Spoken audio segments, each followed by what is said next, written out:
Bear Grylls ये वो real life hero है जिसने हम सपने बचपन में ऐसे ऐसे कारनामा करते हुए देखा है जो हमारे रोंगटे खड़े कर देते हैं, जो करने का हम कभी भी सपने में भी नहीं सोच सकते। वो ये बंदा सच में करके दिखा देता था अपने स्ट्रॉन्ग माइंडसेट के बदौलत। लेकिन क्या आपको पता है बेयर ग्रिल्स हमेशा से ऐसे नहीं थे। ये बंदा जो फियरलेस और स्ट्रॉन्ग मैन की तरह दिखता है वो अंदर से कभी वीक, कमजोर, डरा हुआ और डिप्रेशन में रह चुका है। बेयर ग्रिल्स अपनी autography mud, sweat and tears में लिखते हैं, डर आपको बाहर से सख्त दिखने पर मजबूर करता है लेकिन अंदर से आपको कमजोर और वीक बना देता है। बेयर ग्रिल्स को सबसे बड़ा डर था हाइट्स यानी ऊंचाई का, जिसे एक्रोफोबिया कहा जाता है। लेकिन देखो ना, मिरेकल ये है कि कुछ साल बाद अपने शो के हर एपिसोड के स्टार्टिंग में ऊंचाई से हेलीकॉप्टर से उतरते थे और बेयर ग्रिल्स यूके की स्पेशल फोर्सेस SAS का पार्ट रह चुके हैं, जहां उन्हें पैराशूटिंग का खूब एक्सपीरियंस था। वो कई बार प्लेन से छलांग लगा चुके हैं। 21 साल के बेयर ग्रिल्स ने 1996 जाम्बिया के एक मिशन के दौरान 16,000 फीट की ऊंचाई से छलांग लगाई थी,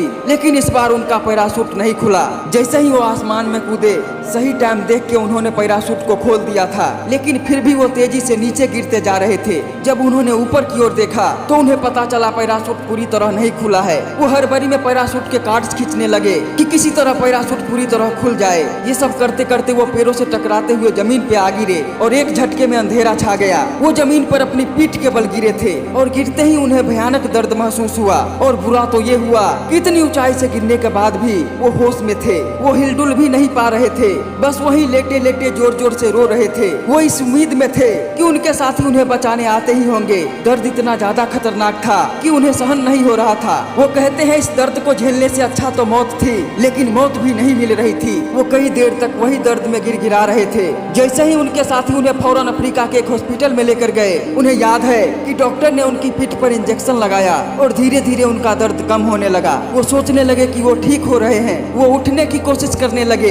तभी डॉक्टर ने उन्हें आके कहा कि वो अब चल नहीं सकते। ये सुन के यंग 21 साल के बेयर ग्रिल्स की जैसे दुनिया ही खत्म हो गई। जब उन्होंने एक्सरे देखा तो उन्हें साफ साफ दिख रहा था कि उनकी रीढ़ की 3 हड्डियां T8, T10 और T12 टूट चुकी थी। ये इंसान की पीठ की सबसे मजबूत हड्डियां होती है जो एकदम चकनाचूर हो चुकी थी। पहाड़ चढ़ने वाला नौजवान अब चल के बाथरूम तक नहीं जा सकता था। वो कहते हैं पैराशूट से गिर के इतनी हड्डियां तोड़ने में इतना दर्द नहीं हुआ जितना 1 साल हॉस्पिटल में रह के इन हड्डियों को जोड़ने में उन्हें सहन करना पड़ा। हॉस्पिटल में बेड पर पड़े हुए वो सोचते थे कि शायद अब वो कभी नहीं चल पाएंगे। उनकी जिंदगी जीने का रीजन, मीनिंग और पर्पस ही एडवेंचर था। घूमना फिरना, नई जगह एक्सप्लोर करना। इस चोट ने उनसे जीने की वजह ही छीन ली थी। ये सोच सोच के उन्हें रातों को नींद नहीं आती थी। एंग्जाइटी से वो पसीने से लथपथ हो जाते थे। उनकी सांसें फूलने लगती थी। उन्हें हर रात बस अफसोस होता था, खुद पे दया आती थी, खुद से नफरत भी होती थी। 2 महीने बीत चुके थे पर उनकी सेहत में कोई सुधार आने के बजाय उनकी हालत बद से बदतर होती जा रही थी।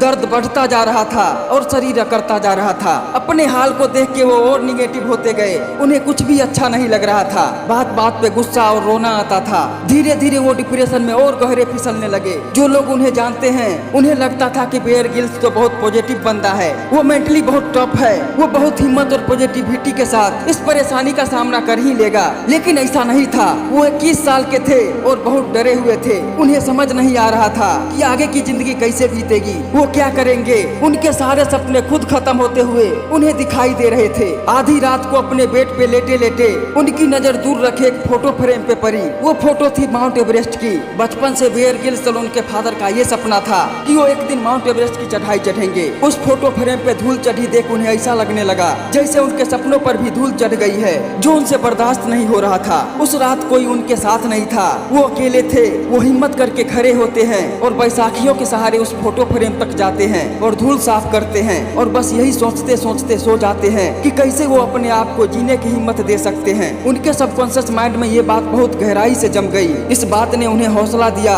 और जीने की एक उम्मीद दी। अगले दिन जब वो सोकर उठे तो उन्हें अपनी दादी माँ की एक बात याद आई जो हमेशा कहती थी, बेयर बेटे, लाइफ में जो कुछ भी होता है अच्छा ही होता है। वो इंसान ही है जो खुद को दुखी करने के और परेशान करने के बहाने ढूंढ ही लेता है। जब भी तुम किसी मुसीबत में पड़ो तो हमेशा खुद को याद दिलाओ कि जो कुछ भी हो रहा है गॉड की मर्जी से हो रहा है, जो कभी कुछ गलत नहीं होने देता। इस टाइम उन्होंने इस बात को गहराई से समझा और इस सच को फील करा कि वो चाहते तो इस एक्सीडेंट में, इस इंजरी और चोट से मर भी सकते थे, लेकिन क्योंकि वो जिंदा है इसका मतलब गॉड ने उनके लिए कुछ बेहतर प्लान करके रखा है। इसके बाद उन्हें इस बात की चिंता खत्म हो गई कि उनकी लाइफ में आगे क्या होगा, क्या वो चल पाएंगे या नहीं, वापस स्पेशल फोर्स में काम कर पाएंगे। उन्हें अब इन सब की फिक्र और चिंता ने सताना बंद कर दिया। जब उनकी ओवर थिंकिंग कम हुई तो मन को शांति मिली, फिर उनका स्ट्रेस और नेगेटिविटी भी कम होने लगी। अपनी बॉडी से पहले उन्होंने अपने माइंड को रिपेयर करना शुरू कर दिया। माइंड स्ट्रांग हुआ तो बॉडी भी अपने आप ठीक होने लगी। उनके जख्म भरने लगे,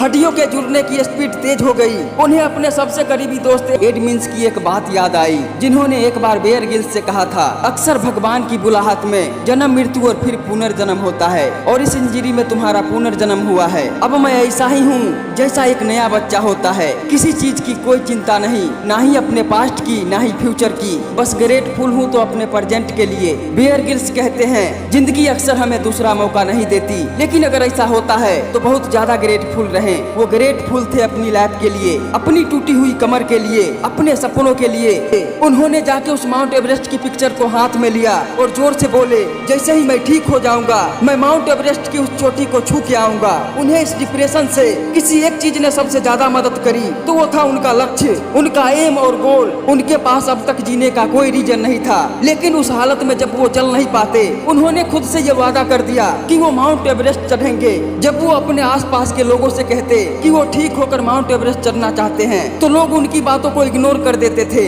लेकिन उनका गोल एकदम क्लियर था। अब उन्हें जल्दी से जल्दी ठीक होना था। उनकी बॉडी और माइंड दोनों को एक गोल मिल गया था जिसपे वो मिलकर काम कर सकते थे। एक्सीडेंट के तीसरे महीने के बाद दर्द कम होना शुरू हो गया। 8 महीने बाद उन्हें हॉस्पिटल से डिस्चार्ज कर दिया गया। 1 साल में पूरी तरह वो ठीक हो गए, पर डॉक्टर ने उन्हें मना करा था कि वो स्पेशल फोर्सेस में वापस ट्रेनिंग नहीं कर सकते। कोई जॉब नहीं थी तो पैसा भी नहीं था, पर अपने सपनों को पूरा करने के लिए उन्हें 25 लाख की जरूरत थी। जहां उन्होंने माउंट एवरेस्ट चढ़ने की ट्रेनिंग करी, उसके लिए इक्विपमेंट खरीदे थे, जिसके लिए उन्होंने करीब 250 कंपनीज को स्पॉन्सरशिप के लिए प्रपोजल लिखे, और सारी कंपनीज से वो रिजेक्ट हो गए। 250 बार रिजेक्शन फेस करने के बाद भी वो नहीं रुके। बहुत लोगों के दरवाजे खटखटाए, लेकिन बार बार निराशा ही हाथ लगी। फिर SSAF फोर्सेस हेल्थ ऑर्गेनाइजेशन ने उनके इस सपने को साकार करने में उनकी मदद करी। पैराशूटिंग एक्सीडेंट के 18 महीने बाद 16 में 1998 में उन्होंने अपने बचपन के सपनों को सच करा। उनकी माउंट एवरेस्ट चढ़ने की जर्नी अपने आप में ही अलग कहानी है। ये सफर इतना भी आसान नहीं था। उनके साथ के 4 लोगों ने अपनी जान खो दी और उन्होंने 2 बार नियर डेथ एक्सपीरियंस करा, जहां वो मरते मरते बचे। पर जैसे तैसे वो 23 साल की एज में माउंट एवरेस्ट की समिट तक पहुंचने वाले ब्रिटेन के यंगेस्ट पर्सन बन गए। इसके बाद उनकी कहानी बहुत फेमस होने लगी। लोग उन्हें सेमिनार्स में एज ए स्पीकर इन्वाइट करने लगे।